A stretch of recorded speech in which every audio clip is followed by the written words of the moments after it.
til Pingos Film. Hej og velkommen til den her video med Pingos Film. Og nu sidder du nok og tænker, what the fuck? Det er sgu ikke den Pingo jeg kender. Nej, okay, det er det ikke rigtigt. Det er en forklaring på, som var andet. Det der skete er, at Pingo, som vi kender, Danny Poulsen, Danny, han simpelthen ikke brugte sin kanal mere. Og så i går, den 12. december 2012, den dato der vil aldrig blive glemt, der sagde jeg til ham, Danny, det tager jeg mig i din kanal. Det vil jeg prøve at gøre så godt jeg kan og sørge for, at der kommer nye videoer op. Så i dag kommer det til at handle om begrebet no hate. Jeg er professor Pingo, og i dag skal vi finde ud af, hvad no hate er for en størrelse. Ja, det står her på side 37.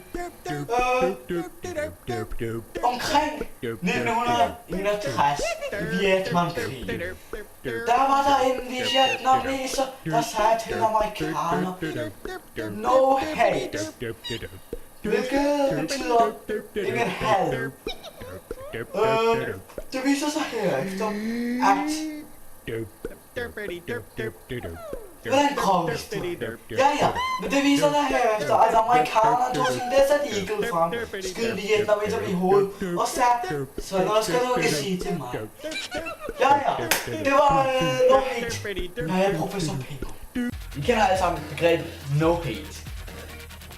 No hate, det er et begreb, som bliver brugt af mange YouTubere, som ikke rigtig har noget at sige.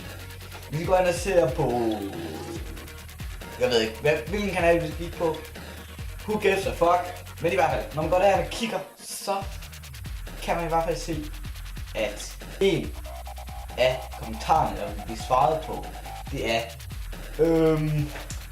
jeg hader dig, du er en bitch, og du laver dårlige videoer. Hashtag no hate. No hate. N-O mellemrum H-A-T-E. No hate.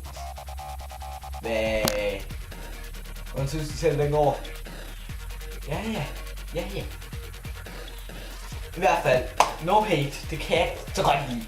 Fordi at, for eksempel, jeg har en ven, Jakob, som vi har rigtig tit sådan nogle deathfights. Og nogle gange, så kunne jeg finde på at sige til ham, Jakob, jeg hader dig, no hate. Ja. Og så på grund af lidt ironi, så siger han, det var no hate, så det er i orden. Det han mener med, at no hate, det er i orden, det er, at det ikke er i orden. Fordi hvis du tager no hate, og siger, men du er bare en bitch, du er en spasser, og du laver kedelige videoer, og du ligner en fisk. Hashtag no hate. Så får man ud af det. Derfor så kan jeg ikke rigtig forstå det. Og dem der gør det, de er bare hatere for the win. Men mindre der så står, du laver rigtig gode videoer, men jeg kan simpelthen ikke lige forstå, at du gør det der. Og så siger jeg, okay, no hate. Så kan jeg sige, okay, det er bestemt ikke en hater, vi har med at gøre her. Haters gonna hate, lovers gonna love, fantas gonna fans. Who cares? Jeg siger i hvert fald, no hate giver no mening.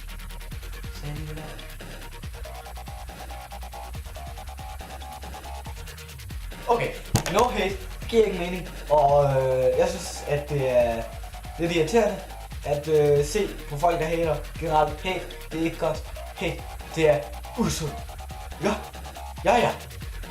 Så derfor synes jeg, at hatere, de skal stoppe med hate og no hate. Nå, jeg tror, jeg har fået sagt nok for nu. Vi ses alle sammen.